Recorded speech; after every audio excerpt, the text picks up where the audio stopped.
사회 맞춤형 제빵 실습 마지막 수업 시작하겠습니다. 저번 시간에 이어 제빵 공정 1차 발효부터 시작하겠습니다. 1차 발효란 효모가 빵 반죽 속에 당을 분해하여 알코올과 탄산가스가 생성되고 그물망 모양의 글루텐이 탄산가스를 포집하면서 반죽을 부풀게 하는 것입니다. 발효의 목적에는 세 가지가 있는데, 첫 번째, 반죽의 팽창작용, 알코올과 이산화탄소를 포집하여 팽창합니다. 두 번째, 반죽의 숙성, 발효 과정 중에 생기는 산은 글루텐을 강화, 발전시켜 가스 포집 능력을 개선합니다. 세 번째, 빵의 풍미를 생성합니다. 발효에 의해 생성된 알코올, 유기산, 에스테르 등이 빵으로서의 독특한 맛과 향을 냅니다. 발효에 영향을 주는 요소에는 첫 번째, 이스트 사용량. 이스트의 양이 많으면 가스 발생력이 많아집니다. 이스트 양과 발효 시간은 반비례합니다. 설탕이 충분할 때입니다. 두 번째, 설탕 사용량. 설탕 사용량과 가스 발생력 사이는 대체로 비례적입니다. 5% 이상이 되면 가스 발생력이 약해져 발효 시간이 길어집니다. 세 번째, 반죽 온도. 반죽 온도가 높을수록 가스 발생력은 커지고 발효 시간은 짧아집니다. 최적 온도는 38에서 43도씨이고 60도씨가 되면 불활성화됩니다. 반죽의 pH가 5.0 지친 반죽이 되고 pH가 5.7 정상 반죽입니다. pH 6.0 어린 반죽이 됩니다. 소금 사용량. 소금은 표준량보다 많아지면 효소의 작용을 억제하기 때문에 가스 발생력이 줄어듭니다. 일곱 번째, 이스트 푸드. 밀가루의 단백질을 산화하여 탄력성과 신장성을 증가시킵니다. 이스트에 직접 필요한 질소를 공급합니다. 발효 관리에 대해 살펴보겠습니다. 1차 발효 상태 완료점을 판단하는 방법입니다. 반죽을 손가락으로 눌렀을 때 자국이 남아있는 상태, 가볍고 유연한 직물 구조 상태, 반죽 최초 부피의 3배에서 3.5배, 알코올 향과 약간의 유기산 냄새. 펀치의 목적으로는 반죽을 손가락으로 눌렀을 때 자국이 남아있는 상태로 입니다. 세 번째, 발효 손실. 반죽을 완료한 뒤 발효 과정을 거치면서 반죽 무게가 줄어드는 현상입니다. 발효실 습도가 낮을수록 반죽의 수분 증발이 많아져 발효 손실이 커집니다. 탄산가스, 알코올 발생으로 인해 발효 손실이 이루어집니다. 제빵 공정 중 5번째, 분할에 대해 알아보겠습니다. 기계 분할은 1차 발효를 끝낸 반죽을 기계로 나누는 것입니다. 분할기를 사용할 때 반죽의 부피에 의해 분할되므로 빠른 시간 내에 분할을 완료해야 합니다. 손 분할. 소규모 베이커리에서 단백질 함량이 적은 밀가루를 사용할 때 손 분할합니다. 제빵 공정 중 6번째, 둥글리기. 둥글리기랑 분할에 의해 상처를 받은 반죽의 표피를 연결된 상태로 만드는 것입니다. 둥글리기의 목적은 가스를 균일하게 분산하여 내상을 고르게 하고 분할 시 흐트러진 글루텐의 구조를 연결시킵니다. 반죽 표면에 엷은 표피를 형성시켜 끈적거림을 제거합니다.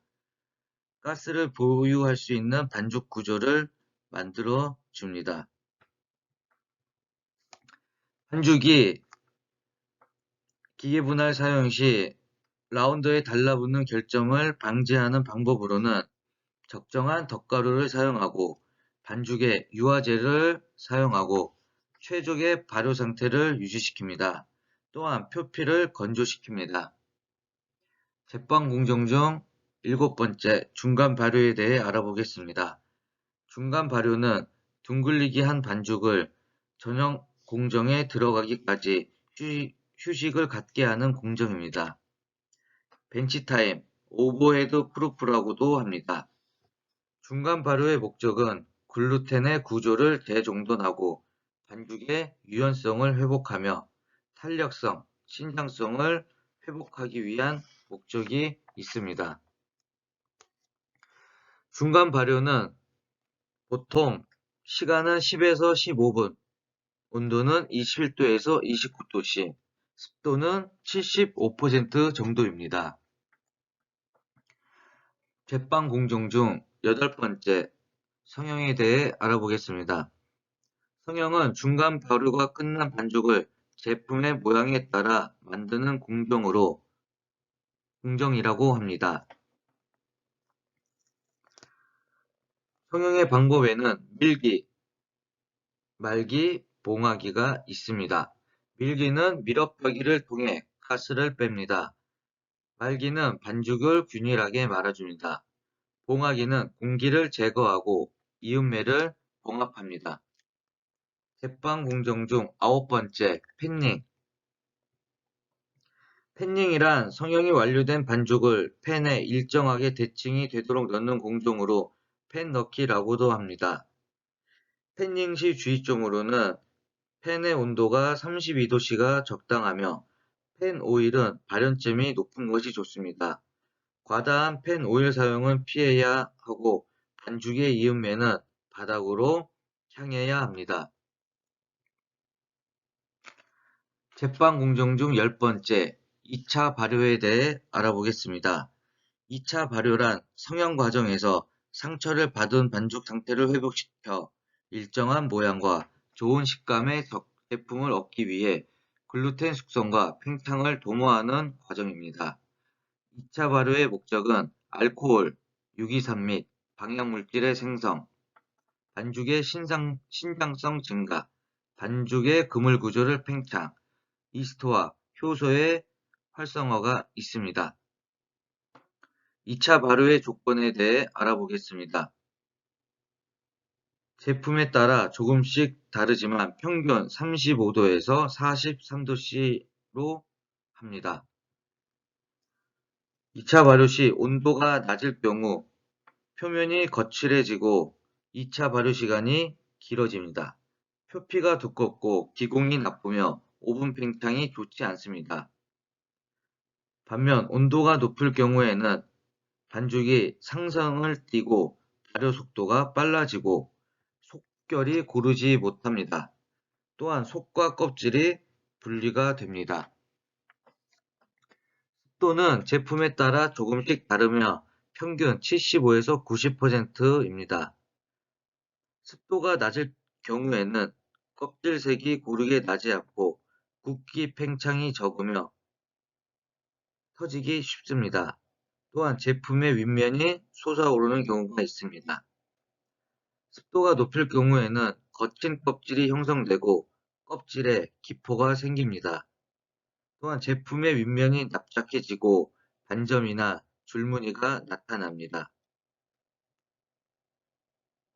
2차 발효의 시간은 평균 60분으로 반죽의 가스 발생 속도와 발전 정도가 적절하게 이루어져야 합니다. 발효가 과다한 경우 기공이 거칠고 껍질색이 여리며 부피가 너무 큽니다. 또한 조직과 저장성이 나쁘고 과다한 산의 생성으로 향이 나빠집니다. 발효가 부족한 경우는 색이 짙어지며 옆면이 터지고 부피가 작아집니다. 제빵 공정 중 11번째, 굽기에 대해 알아보겠습니다. 굽기란 반죽에 뜨거운 열을 가하여 가볍고 향이 있으며 소화하기 쉬운 완성 제품을 만들어내는 제빵에서 가장 중요한 과정이라 할 수 있습니다. 첫 번째, 굽기의 목적은 껍질의 색을 내어 맛과 향을 만들고 전분을 호화시켜 소화가 잘 되는 빵을 만듭니다. 발효에 의해 생성된 탄산가스에 열을 가하여 팽창시켜 빵의 모양을 갖추게 합니다.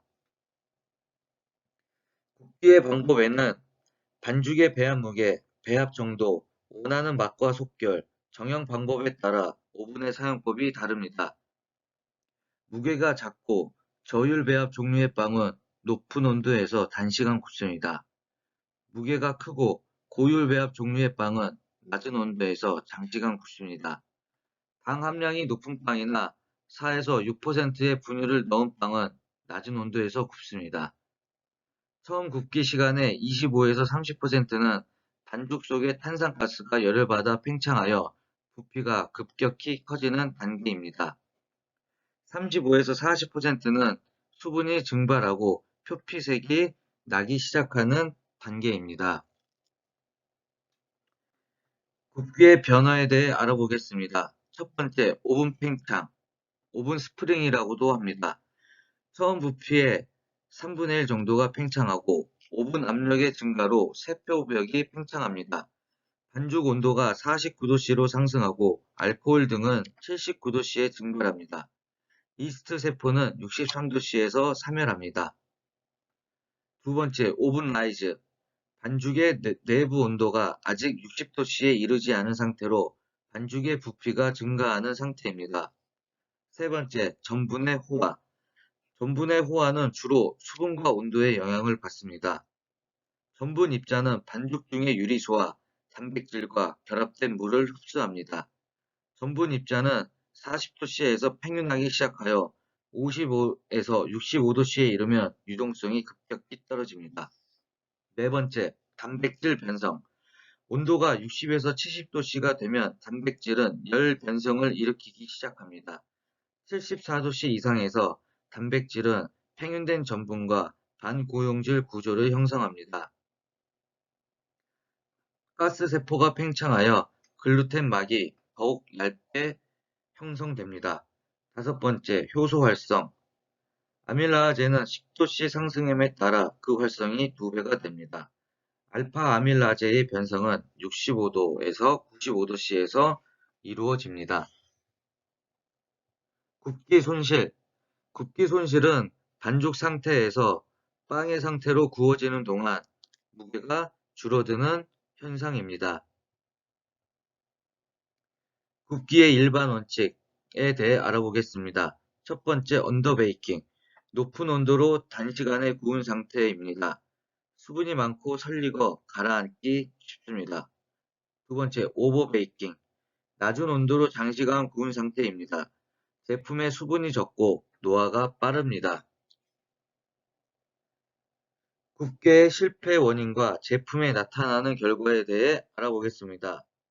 오븐 온도가 높을 경우에는 굽기 손실이 적고 껍질색이 짙고 빵의 부피가 작습니다. 식감이 바삭바삭하고 브레이크와 슈레드가 부족합니다. 오븐 온도가 낮을 경우에는 굽기 손실이 많고 껍질이 두껍습니다. 색은 옅고 기공이 거칠며 빵의 부피가 큽니다. 부적절한 열의 분배에 따른 결과는 빵이 고르게 익지 않고 자를 때 빵이 찌그러지기 쉽습니다. 오븐 내의 위치에 따라 빵의 굽기 상태가 달라집니다. 증기가 많은 경우 껍질이 질기고 표피에 수포가 생기기 쉽습니다. 오븐 팽창이 좋아 빵의 부피를 증가시킵니다. 증기가 적은 경우 껍질이 균열되기 쉽고 구운 색이 옅고 광택 없는 빵이 됩니다. 제빵 공정 중 12번째, 냉각에 대해 알아보겠습니다. 갓 구워낸 뜨거운 빵은 껍질의 12%, 빵 속에 45%의 수분을 가지고 있습니다. 냉각이란 빵 속의 온도를 35도에서 40도씨, 수분 함량을 38%로 낮추는 것입니다. 냉각의 목적은 포장과 절단을 용이하게 하고 미생물의 피해를 막는 것입니다. 냉각 방법에는 첫 번째, 자연 냉각. 바람이 없는 실내에서 식히는 방법으로 3에서 4시간이 소요됩니다. 터널식 냉각. 공기 배출기를 이용한 냉각으로 대량 생산업체에서 많이 이용하는 방법이며 평균 냉각 시간은 2시간이 소요됩니다. 공기 조절식 냉각, 냉각된 공기를 불어넣어 약 90분간 냉각시킵니다. 냉각 시 식히는 동안 수분이 날아감에 따라 평균 2%의 무게 감소 현상이 일어납니다. 냉각 손실은 고온 나습한 여름철에 적고 저온 나습한 겨울철에 많아집니다. 제빵 공정 12개를 알아보았는데 이 다음으로 슬라이스와 포장 또한 제빵 공정에 포함이 됩니다. 빵의 노화에 대해 알아보겠습니다. 노화란 껍질과 속결에서 일어나는 물리화학적 변화로 빵이 딱딱해지고 맛, 촉감, 향이 좋지 않는 상태를 말합니다. 노화 현상에 대해 알아보겠습니다. 빵 속의 수분이 껍질로 이동하여 눅눅해지는 현상. 빵 속의 부드러운 것이 탄력성을 잃어 부서지기 쉬운 상태. 풍미가 좋지 않은 상태입니다. 노화에 영향을 주는 요인으로는 첫 번째 저장 온도, 두 번째 저장 시간, 세 번째 배합률이 있습니다. 첫 번째 조정 온도에 의해 영향을 주는 요인으로는 냉장 온도에서 노화가 빠르게 진행됩니다. 마이너스 18도씨에서는 노화가 지연됩니다. 급속 냉동 40도씨에서는 노화가 정지됩니다. 실온 43도씨 이상에서는 노화가 느려집니다. 온도가 높을수록 미생물의 변질이 높아집니다. 저장 시간 요인 오븐에서 꺼낸 직후 노화 현상이 시작됩니다.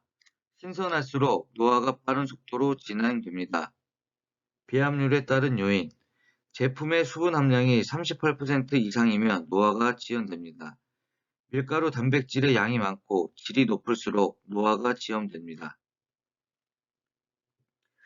빵의 노화를 지연시키는 방법으로는 유지 첨가, 당류 첨가, 단백질 함량이 높은 밀가루 사용, 수분을 15% 이하로 조절, 방수 포장 재료로 포장하고 반죽에 알파 아밀라제를 첨가, 저장 온도를 마이너스 18도씨 이하 또는 35도씨로 유지, 물의 사용량을 높여 반죽의 수분 함량을 증가시키는 방법이 있습니다.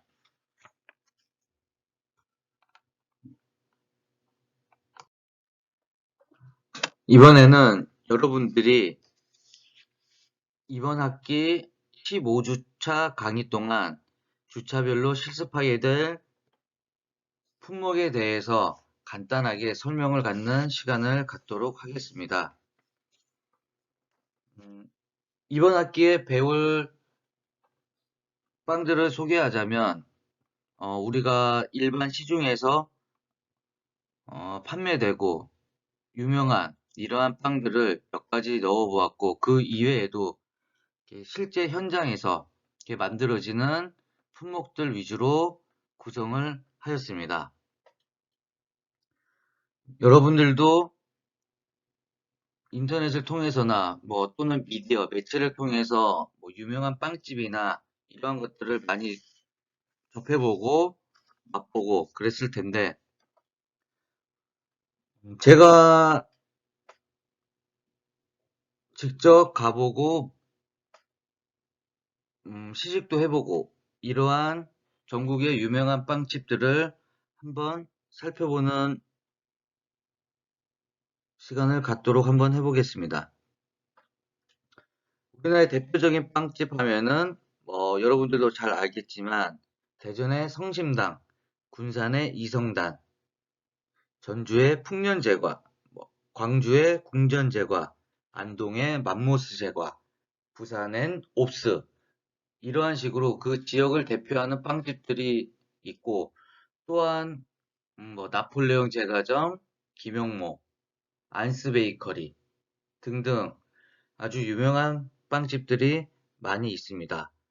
성심당 하면은 대표적인 게 튀김소보루, 부추빵, 명란 바게트가 있고, 군산의 이성당 하면은 앙금빵, 야채빵이 있습니다. 그리고 광주의 궁전제과는 공룡알빵, 나비파이가 유명하고, 안동시에 있는 맘모스 제과는 크림치즈빵과 유자파운드가 유명합니다. 부산에 있는 옵스는 학원전과 슈크림빵이 유명합니다. 학원전의 이름은 학원 가기 전 아이들에게 주는 간식이죠. 이러한 게 있습니다. 전주하면은 풍년제과가 있는데 전병과 초코파이, 붓새가 유명합니다. 하지만 여러분이 전주에 방문을 해서 풍년제과를 방문을 했던 분들이라면 아마 의아하게 생각하고 계실 부분이 하나 있을 겁니다. 전주에서는 풍년제과는 두 종류가 있습니다. 보통 다 풍년제과라고 하지만 한 곳은 P&B 풍년제과이고 한 곳은 그냥 풍년제과 이러한 브랜드를 쓸 겁니다. 이 둘의 차이를 저도 잘 예전에는 몰랐었는데 궁금해서 알아본 결과 전주에는 풍년제과의 원조는 P&B 풍년제과입니다. 이게 이렇게 된 이유는 풍년제과에 있던 옛날 사위가 자신 앞으로 상표 등록을 했던 풍년제과 브랜드를 타지인에게 팔아버렸습니다. 그래서 그 상표권을 사들인 타지인이 원조 풍년제과에 풍년제과 상표를 쓰지 말라며 고소를 했고, 이 때문에 원조 업체는 한동안 풍년제과라는 말을 전혀 쓰지 못하고 P&B로만 표기를 했었는데, 결국 법원의 조정으로 원조가 P&B 풍년제과라는 브랜드를 쓸 수 있도록 하고 상표권을 사들인 타지인 업체가 풍년제과를 쓰게 된 것이라고 합니다. 그래서 여러분들 전주에 방문할 일이 있으면 그 어디죠? 그 전주 그 한옥마을 그쪽 가면은 아마 두 군데의 풍년제과가 있을 겁니다. 그 중에 P&B 풍년제과가 어쨌든 원조라고 말씀드릴 수 있겠습니다. 자, 그럼 줄차별 실습 미리 보기. 첫 번째, 우리 3주차 다음 주에 실습할 브레첼 앙버터. 여러분들 브레첼은 잘 아실 거라 생각합니다. 브레첼은 짙은 나뭇가지 색과 가운데 옅은 매듭에서 갈라져 나온 두 개의 팔과 같은 모양이 특징인 빵이라고 하죠. 대표적인 독일 식문화에서 중요한 위치에 있는 빵입니다. 이 브레첼의 유래도 정확하지는 않지만 가장 그 유명한 썰 중에 하나는 이제 이 어떠한 제빵사가 브레첼 반죽에 설탕물을 바를 생각이었으나 실수로 청소에 사용하는 잿물을 발랐는데 이 실수를 깨달았지만 반죽을 그대로 그냥 구워버렸는데 구웠고 난 후에 이 브레첼의 표면이 너무 나뭇가지 색이 좋았고 윤기도 잘 돌고 그리고 또 쌉싸름한 맛까지 더해져서 이 실수로 만든 이 브레첼이 오히려 호평을 이끌어냈고 서서히 유명세를 얻었습니다. 그래서 이 브레첼은 여러분들 독일 옥토버 페스트를 많이 들어봤을 겁니다. 옥토버 페스트에서도 자주 등장하고 이 브레첼 하면은 이 위에 소금을 뿌리게 되는데 이 굵은 소금이 주는 이 짠맛이 맥주와 잘 어울리기 때문에 옥토버 페스트에 빠지지 않고 등장합니다. 그래서 여러분들 이제 3주차에 브레첼 앙버터를 할 건데 기본 저희가 알고 있는 이 이렇게 꼬아서 만드는 브레첼이 아니라 요 지금 이 바탕화면에도 있는 이러한 약간의 미니 바게트 같은 모양으로 저희가 성형을 해서 위에 이제 라오겐 소다, 라오겐 용액을 바른 후에 베이킹해서 그리고 앙금이랑 고메버터를 슬라이스해서 안에 이제 브레첼을 반으로 가른 후에 앙금을 넣고 고메버터를 넣은 이러한 빵을 실습하겠습니다. 4주차에는 월넛 치즈 브레드, 호두 치즈 빵인데요. 이 빵은 월넛 기본 호두빵 반죽에 이제 크림치즈를 넣고 이렇게 굽는 이러한 빵으로서 이 아주 고소하고 이런 맛이 좋은 빵입니다. 그리고 5주차에는 부추빵. 아까도 말씀드렸지만 성심당의 유명한 것 중에 하나가 부추빵이죠. 그래서 이 부추빵을 한번 여러분들이 성심당에서 파는 수준만큼의 부추빵을 만들 수 있도록 잘 한번 배워보는 시간을 가지면 되겠습니다. 그 6주차에 마늘크림 브레드, 그리고 8주차에는 먹물치즈 앙금빵, 먹물을 이용한 반죽에 이제 안에 재료로 크림치즈와 앙금을 넣고 싼 빵입니다. 앙금빵이라고도 생각할 수 있고, 그러니까 먹물을 이용한 반죽에 앙금이랑 치즈가 들어있는 빵입니다. 9주차 브레이쿠겐. 이거는 아마 조금 낯설 수도 있는데, 이거는 이스트 반죽으로 만든 독일 과자의 하나이며, 이 브레이쿠엔이라는 거는 이 철판에 반죽을 깔고 크림이나 과일과 함께 굽기 때문에 브레이쿠엔이라고 총칭을 합니다. 반죽제법은 안자치를 이용한 방법이랑 스트레이트법 두 종류가 있는데 이번 우리 시간에는 스트레이트법을 사용하겠습니다. 그리고 10주차에 야채빵. 야채빵은 아까 말씀드렸다시피 군산의 이성당의 대표적인 빵입니다. 옛날에는 야채빵을 많이 하는 이 제과점들이 많았었는데 이 야채빵은 미리 해놓거나 이러면은 빵 자체가 수분이 많고 이러기 때문에 유지가 잘 안 되고 그렇기 때문에 소량씩 이렇게 자주자주 만들다 보니 이렇게 업체들이 생산하는데 좀 불편함이 있고 이러한 이유들 때문에 많이 없어지고 있었는데 군산의 이성당이 이 명맥을 유지하면서 아주 시그니처 빵을 되었죠. 군산 이성당에. 그래서 현재는 야채빵을 다시 이렇게 만드는 윈도우 베이커리도 많이 생겨나고 있습니다. 그래서 야채를 이렇게 소금에 약간 천일염에 절여서 숨을 죽인 다음에 이렇게 민지랑 여러 가지 이렇게 넣고 마요네즈랑 이렇게 버무려서 만든 빵입니다.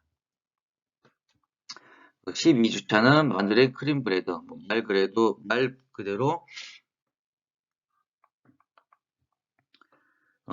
모닝롤, 약간 큰 모닝롤을 먼저 만든 다음에 이 모닝빵 기본빵을 이렇게 칼로 사방으로 자른 다음에 마늘 소스. 여러분들 아마 마늘빵 많이 먹어봤는데 거기에 하는 마늘 필링에 푹 담근 다음에 가운데에 이제 맛있는 슈크림을 따준 후에 다시 한번 구워서 나오는 빵입니다. 12주차에 하는 이 마늘 필링은 여러분들 아마 잘 외워두시면 좋을 겁니다. 아주 맛있는 마늘 크림입니다. 그 13주차에는 스틱 앤 치즈 퐁듀. 네, 스틱을 제조한 후에 여러 가지 치즈를 녹여 퐁듀를 만든 다음 그 퐁듀에 찍어 먹는 스타일의 빵입니다. 그 14주차, 15주차, 14주차 크림치즈 내품의 15주차 치즈 브리오시인데 제가 지금 듣기로는 14주차, 15주차에는 아마 기말고사가 있을 예정입니다. 그리고 7주차에도 여기 보면 7주차가 빠져 있는데 7주차에는 중간고사. 근데 7주차에는 아마 수업을 그냥 진행을 하면서 거기에 빵에 대해 성형이나 뭐 여기까지만 중간 시험으로 보는 걸로 대처를 하기 때문에 아마 지금 정확히는 안 나왔는데 7주차에 크림치즈 내품에나 치즈 브리오슈가 들어가고 그리고 14, 15주차에는 기말고사를 보는 걸로 하겠습니다. 네, 이렇게 뭐 주차별 실습 미리 보기는 이렇게 좀 말로 설명하기가 뭐 이렇게 좀 여러분들이 이해하는 데 있어서 조금 어려움이 있어서 다음 주부터 하는 실습 때부터 정말 재밌고 제가 최선을 다해서 여러분들을 강의를 하겠습니다. 이상으로 2주차 이론 강의를 마치겠습니다. 여러분들 4교시 이렇게 들어주셔서 감사하고 고생 많으셨습니다. 감사합니다.